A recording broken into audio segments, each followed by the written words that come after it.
क्या आप एक ऐसे स्पेसक्राफ्ट के बारे में जानते हैं जिसके बारे में ऐसा अंदाजा लगाया जा रहा है कि वो आने वाले समय में हमारे सौर मंडल की सीमा को पार करके दूसरे सौर मंडल में पहुंचकर एलियंस से कांटेक्ट करने में हमारी मदद करेगा? या फिर क्या आप एक ऐसे ग्रह के बारे में जानते हैं जहां पर हवाओं की रफ्तार 700 किलोमीटर प्रति घंटे से भी ज्यादा है? इसके अलावा क्या आप एक ऐसे स्पेसक्राफ्ट के बारे में जानते हैं जिसने इंसान के द्वारा बनाई गई किसी भी दूसरी मशीन की तुलना में स्पेस में न केवल सबसे ज्यादा समय बिताया बल्कि स्पेसक्राफ्ट ने काफी लंबी दूरी भी तय की? अगर आप इन फैक्ट्स के बारे में जानना चाहते हैं तो हमारे साथ वीडियो के आखिर तक जुड़े रहिएगा, क्योंकि हमारा आज का ये वीडियो बहुत ही ज्यादा इंटरेस्टिंग होने वाला है। तो चलिए वीडियो में आगे की तरफ बढ़ते हैं। वैसे फ्रेंड्स, वीडियो में आगे बढ़ने से पहले हमारे चैनल ये तो नाम को अगर आपने अब तक सब्सक्राइब नहीं किया है तो इसे सब्सक्राइब कर ले, और हाँ, इस वीडियो को लाइक करने के साथ ही अपने व्यूज को कमेंट में लिखना ना भूलें। वीडियो को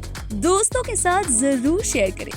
क्या आपको पता है कि आज से करीब 44 साल पहले नासा के द्वारा छोड़े गए वॉयेजर 1 और 2 नाम के स्पेसक्राफ्ट आज भी अंतरिक्ष के चक्कर लगा रहे हैं? बता दें कि 17 फरवरी 1998 को वॉयेजर 1 नाम के स्पेसक्राफ्ट ने अंतरिक्ष में अब तक भेजे गए किसी दूसरे स्पेसक्राफ्ट की तुलना में सबसे ज्यादा समय बिताया, जो अपने आप में किसी भी करिश्मे से कम नहीं था। इतना ही नहीं, वॉयेजर इंसानों के द्वारा भेजा गया पहला ऐसा स्पेसक्राफ्ट था जो इंटरस्टेलर स्पेस में जाने में कामयाब रहा। इस स्पेस में हुए अब तक के सबसे बड़े अचीवमेंट्स में से एक माना जाता है। जब नासा को इस बात का पता चला कि सभी ग्रह हर 175 सालों में एक लाइन में आते हैं और आने वाले कुछ सालों में यह घटना होने वाली है, तो वैज्ञानिकों ने वॉयेजर स्पेसक्राफ्ट बनाने की शुरुआत की। साथ ही वैज्ञानिकों का ये भी कहना है कि इन खास तरह के अंतरिक्ष विमानों की मदद से हम अलग अलग ग्रहों के बारे में बिना ज्यादा लागत लगाए ज्यादा से ज्यादा जानकारी हासिल कर सकेंगे। इन स्पेसक्राफ्ट के बारे में वैज्ञानिकों का कहना था कि हम कम फ्यूल और कम पैसों में अंतरिक्ष से जुड़ी ज्यादा से ज्यादा जानकारी कम समय में भी हासिल कर सकेंगे। ऐसे में 1972 के करीब नासा के वैज्ञानिकों ने वॉयेजर को बनाने की शुरुआत की और करीब 5 सालों के अंदर यानी 1977 में ये स्पेसक्राफ्ट बनकर तैयार हो गया और कुछ ही महीनों के अंदर वॉयेजर 1 और 2 ने अपनी उड़ान भरी। उड़ान भरने के कुछ ही दिनों के अंदर इन स्पेसक्राफ्ट्स ने वैज्ञानिकों को कुछ ऐसी फोटोज भेजी जिसको देखकर उनके होश उड़ गए,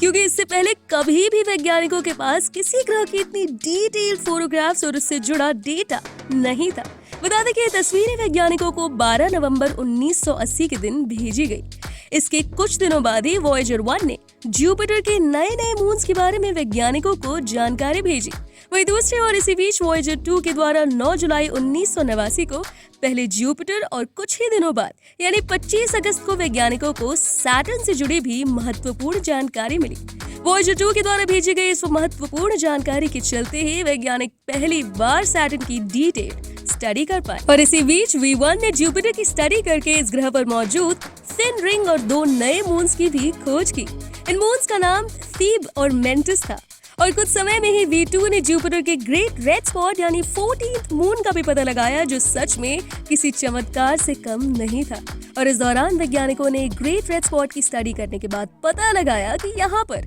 एक तरह का तूफान चल रहा है जिसकी गुत्थी वैज्ञानिक आज भी नहीं सुलझा पाए हैं। इसके अलावा V1 ने शनि ग्रह के 5 मून्स और इस ग्रह पर मौजूद रिंग्स का भी पता लगाया। बता दें कि आज से कुछ साल पहले तक वैज्ञानिकों का ऐसा मानना था कि शनि ग्रह पर कई फ्रोजन और इनएक्टिव मून्स पाए जाते हैं, लेकिन V1 की मदद से वैज्ञानिकों ने पाया कि असल में सैटर्न के जिन मून्स को वैज्ञानिक इनएक्टिव मान रहे थे, असल में वो पूरी तरह से एक्टिव है। इस घटना के कुछ ही समय बाद V2 ने यूरेनस और नेपच्यून के बारे में भी वैज्ञानिकों को महत्वपूर्ण जानकारी दी, और ये पहला ऐसा मैन मेड स्पेसक्राफ्ट बना जो यूरेनस और नेपच्यून के बारे में जानकारी हासिल कर पाया। बता दें कि V2 ने 24 जनवरी 1986 को पहले यूरेनस और फिर 25 अगस्त 1989 में नेपच्यून की स्टडी की थी। इसके अलावा V2 ने यूरेनस के रोटेशन से लेकर उसके 10 नए मून्स और लैम्डा रिंग के बारे में भी जानकारी हासिल की थी, और ये भी पता लगाया था कि यूरेनस की एक्सिस में टिल्ट के चलते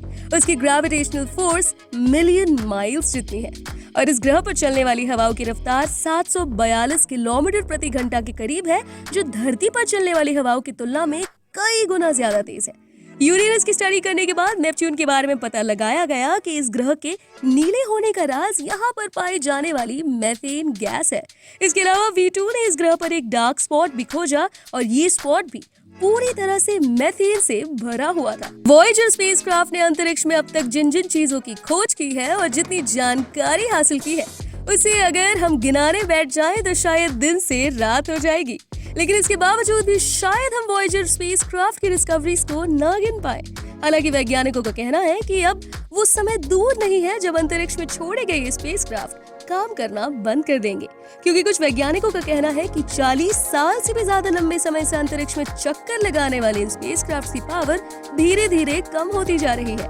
और ये स्पेसक्राफ्ट 2025 से लेकर 30 के बीच कभी भी हमेशा के लिए बंद हो सकते हैं। इसके बाद ये स्पेसक्राफ्ट वैज्ञानिकों को बिना किसी तरह की जानकारी दिए बिना अंतरिक्ष में चक्कर लगाते रहेंगे और बहुत ज्यादा संभावना है कि वॉयेजर स्पेसक्राफ्ट अंतरिक्ष में मौजूद किसी चीज से टकराकर नष्ट हो जाए। खैर, अगर हम आने वाले समय में इसी तरह के कुछ दूसरे स्पेसक्राफ्ट बनाकर अंतरिक्ष में भेज पाए तो बहुत ज्यादा संभावना है कि वो स्पेसक्राफ्ट अगर किसी तरह अंतरिक्ष में 20,000 साल तक भी टिक पाए तो एक समय बाद ये स्पेसक्राफ्ट हमारे सौर मंडल की सीमा को पार करके किसी दूसरे सौर मंडल में पहुंच जाए और तब तक बहुत ज्यादा संभावना है कि इन स्पेसक्राफ्ट में रिकॉर्ड किए गए सिग्नल्स की ऑडियोज को दूसरी दुनिया के लोग सुन सके और फिर दूसरी दुनिया के लोग हमसे संपर्क साधने की कोशिश करें।